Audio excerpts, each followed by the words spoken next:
Peggy 12.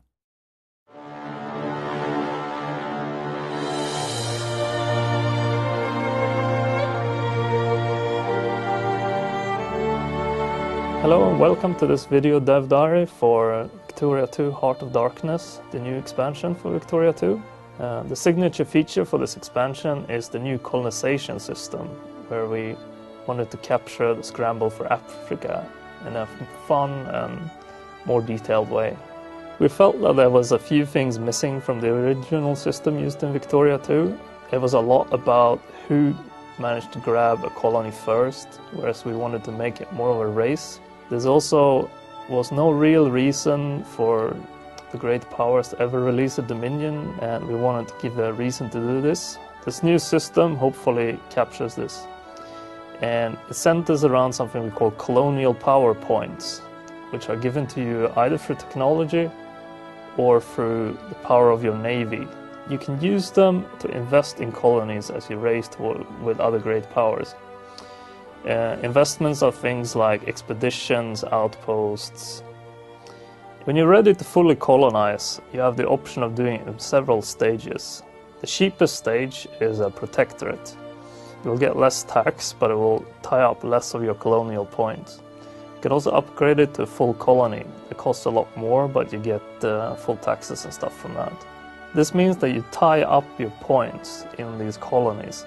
So you're going to run out of points. If you want to continue and expand somewhere else in the world, you're going to have to do something about it. And what you can do then is you either incorporate these colonies as full states, which also costs a lot of points, or you can release them as dominions that are self-governing. These dominions are much cheaper to release, and it's a good way to freeing up points.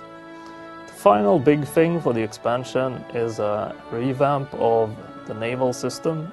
A few things in this period are important for naval combat. Concentration of force is very important, but it's also very difficult because of communication problems. Most fleets were controlled through light signals from the leading ship, so it could take a long time to coordinate and get orders through.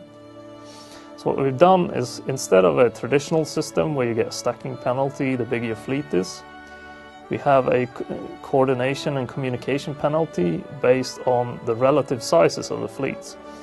To model this, we split combat into several phases.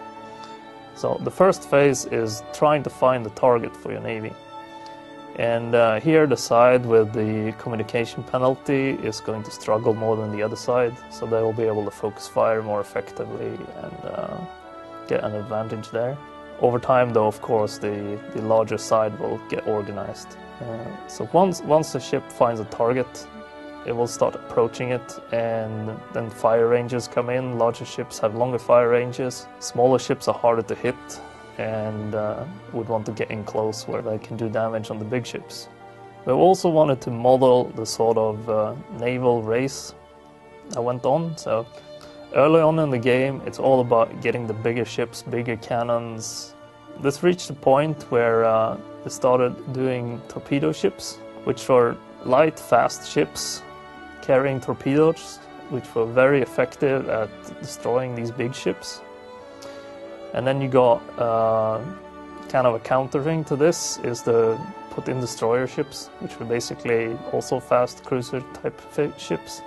So you're going to have in the game a progression up to big ships, and once you get to big ships and torpedo techs are unlocked, you're going to have to balance the composition of your navy so that you have a certain amount of torpedo ships, because they're a good bang for buck, and also light ships that help screen your big ships and help them defend them from these torpedo ships.